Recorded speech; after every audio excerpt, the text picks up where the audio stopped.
Hai, halo semuanya. Jadi di sini kita mau bahas tentang apa sih gitu pengulangan. Nah, ini nih teman-teman mungkin bisa lihat misalkan nih kita ingin mencetak misalkan tulisan Hello World di sini sampai 15 kali.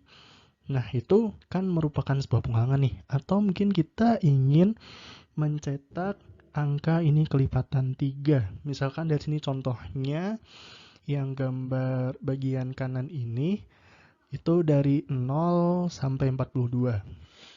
Nah, hal itu teman-teman bisa kita lakuin dengan cara menggunakan pengulangan. Nah, kalau pengulangan sendiri itu di sini ada 3 jenis, yaitu ada for, ada while, dan juga ada repeat. Tapi di video ini bagian pertama akan membahas untuk for dan while aja. Repeatnya di video selanjutnya. Jadi pertama for nih. Nah, untuk notasi algoritmiknya sendiri kayak gini. Pertamanya kita tulis for dengan cetak tebal, kemudian pencacah. Pencacah ini jadi variabelnya ya untuk defaultnya, kemudian inisialisasi dengan nilai awal sampai nilai akhir. Nah, ini jadi misalkan kita ingin mencetak 10 kali. Jadi nanti nilai awalnya kita isi dengan 1 to 10 kayak gitu. Terus kemudian do. Nah, ini aksi apa yang ingin kita lakukan. Seperti tadi misalkan mencetak Hello World, berarti aksinya ini mencetak Hello World gitu. Kemudian kalau udah, kita jangan lupa selalu akhiri dengan N4. Nah, di sini ada contoh programnya ini, yaitu program Hello World mencetak pesan Hello World sebanyak 10 kali. Nah, di sini kita perlu mendeklarasikan satu variabel aja dan kita ya tipe datanya yaitu integer. Kemudian algoritmanya sendiri nih. Nah, ini for dengan menggunakan i-nya kita inisialisasi dengan nilai 1 sampai 10. Kemudian do. Ini jadi defaultnya tuh ini ya. Ini for to do gitu. Kemudian, nah ini aksinya kita menuliskan ke layar Hello World. Kemudian nih teman-teman kalau misalkan mengimplementasikannya dengan bahasa pemrograman komputer, kemudian nanti teman-teman akan mendapatkan tulisan Hello World ini akan tercetak sebanyak 10 kali. Nah, untuk contoh program yang ini nih, wah di sini nih program peluncuran roket. Jadi ini programnya tuh akan menghitung mundur dari 100 sampai 0 untuk meluncurkan roket. Kemudian nanti setelah sampai 0 kita tuliskan go, seperti itu ya.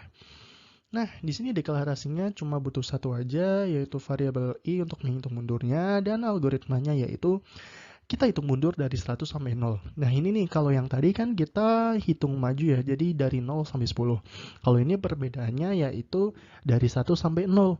Kemudian kita tuliskan write i-nya ini. Jadi nanti di programnya nih akan menulis mundur 199, nah dan seterusnya sampai ke 0. Kemudian nih, kalau sudah sampai N4, terus dia akan menuliskan go, seperti itu. Jadi ini programnya itu ya, dia akan looping terlebih dahulu di sini sampai 100 kali nulis. Kalau udah sampai 0, kemudian dia akan menuliskan go. Ini. Nah, selanjutnya kalau tadi kita bahas tentang for, nah sekarang tentang while. While sendiri nih, notasi algoritmanya kayak gini. Jadi diawali dengan while, terus kondisinya yang mau kayak tadi kan kalau for tuh dari sampai 100 gitu ya. Kalau ini tergantung kondisinya apa. Kemudian tuliskan do dan kemudian tuliskan aksinya. Jangan lupa ini biar lebih enak dibaca, kita bagian aksinya ini dimenjorokkan ke dalam gitu ya. Terus dan jangan lupa juga diakhiri dengan and while. Nah, oke, di sini contohnya nih, jadi program mencetak Hello World sebanyak 10 kali, bedanya kalau tadi pakai for dan sekarang pakai while. Di sini deklarasinya cuman butuh satu variabel aja, i, kemudian algoritmanya yaitu, nah di sini nih bedanya teman-teman, kita perlu menginisialisasi terlebih dahulu nilainya dengan angka 1. Kemudian karena ini akan mencetak sebanyak 10 kali, kemudian nih, nah ini while, ini kondisinya itu ada di sini nih. While, jadi ketika i-nya itu masih berada lebih kecil dari 10, dia akan melakukan mencetak hello world. Nah, tapi kan berarti kalau kayak gini nih, i-nya kan akan berada di kurang dari 10 dulu, karena kan nilainya masih 1 ya. Lah, oleh karena itu, kita perlu mencacah atau menaikkan nilainya. Jadi, i-nya itu sama dengan i-nya diinisialisasi dengan i ditambah 1. Jadi ini cara membacanya itu i sekarang kan nilainya 1. 1 tambah 1 jadi 2. Terus kemudian jadi 2. Nah, ini jadi selama i-nya itu masih kurang dari 10, dia akan selalu menjalankan program yang ini. Jadi kan dia nulis dulu nih dari i-nya 1, write hello world. Terus i-nya ditambahkan lagi, plus 1 lagi. Terus jadi 2, oh masih kurang dari 10 nih, hello world. Nah, begitu seterusnya sampai 10. Kalau udah sampai 10, dia baru akan menyentuh ketika dia mengulangi kondisinya lagi ke i, misalnya ini udah sampai 10 gitu ya, udah lebih dari 10. Oh, ternyata ini udah dari 10 nih, berarti dia tidak akan mencetak hello world lagi, melainkan dia langsung akan keluar dari program itu.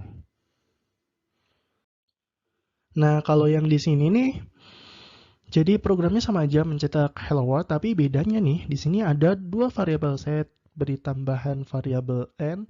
Kemudian algoritmanya di sini nih, kalau tadi kan 10 kalinya kita inputin manual ya. Nah, ini di sini kalau memakai while ini kita bisa nginputin n-nya sesuai dengan kemauan user. Jadi bedanya di sini nih.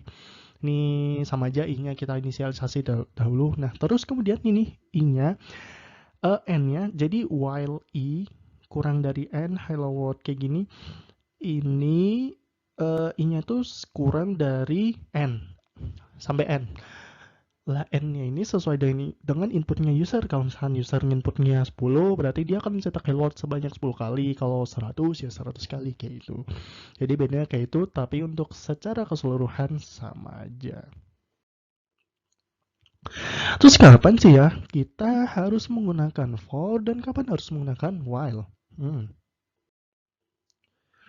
Jadi ini contoh programnya nih. Jadi di sini ada input skor pertandingan. Nah, perintah dari programnya yaitu mencetak skor ke layar dan menghitung jumlah skornya. Program akan berhenti jika nilai yang diinputkan adalah negatif 1. Kemudian deklarasinya di sini kita punya 2 variabel yaitu x dan sum atau sum. Yang tipe datanya kita beri integer. Dan untuk algoritmanya nih, kita pertama tambahin dulu sumnya, inisialisasi dulu, sumnya sama dengan 0. Kemudian kita membaca x dari pengguna. Nah, bentar, kita langsung aja. Oke, nah di sini nih bisa teman-teman lihat. Jadi di sini kondisinya itu jika si pengguna jika nilai x-nya itu masih bukan sama dengan negatif 1, itu dia akan terus melakukan looping ini. Nah, jadi selama melakukan looping nih, jadi dia akan selalu menambahkan sumnya ini. Sumnya kan tadi kan kita inisiasi dengan nilai 0 ya. Nah, terus kita 0, terus selalu ditambahin dengan nilainya x. Jadi misalkan nih si user memasukkan angka 5, berarti sumnya jadi 5. Kemudian nih di sini ada read lagi nih. Nah, read di sini dia baca lagi. Misalkan si user inputin 6. Berarti terus dicek lagi dia programnya masuk. Oh, ternyata dia bukan negatif 1 nih. Oke, terus dia masih melakukan looping. Terus jadi ditambahin lagi yang tadi sumnya nilainya 5. Terus ditambahin x yang tadi user inputinnya 6. Oh, berarti sekarang tinggal 11. Masih 11. Begitu seterusnya sampai si user inputin read di sini ya, read X ini, X-nya dengan negatif 1. Ketika udah nginputin negatif 1, terus si program nih bakal ngecek, loh, oh ini X-nya ini ternyata sama dengan negatif 1. Oke lah, dia akan langsung keluar dan akan mencetak hasilnya, yaitu ke layar ini ada write sum ini. Nah, sumnya tadi akan setelah dijumlahkan gitu ya, terus kemudian akan dicetakkan ke layar. Nah ini nih perbedaannya for sama while. Kalau misalkan pakai while, kita bisa terus melakukan looping uh, sampai batas yang kita inginkan sesuai dari user. Jadi pakai while gitu ya. Kalau pakai for kan tadi kayak misalkan dari 0 sampai 100 ya udah 0 sampai 100 gitu. Tapi kalau misalkan while kita juga bisa masukin kondisi, nggak harus selalu looping dari 0 sampai 100, tapi bisa aja misalkan nilai dari variabel X itu bukan negatif 1, maka dia akan selalu menginputkan selalu akan melakukan looping. Tetapi ketika dia mendeteksi bahwa X-nya itu sama dengan 1, nah kemudian dia akan selesai melakukan looping dan keluar dari looping while tersebut. Oke, demikian teman-teman penjelasannya. Terima kasih.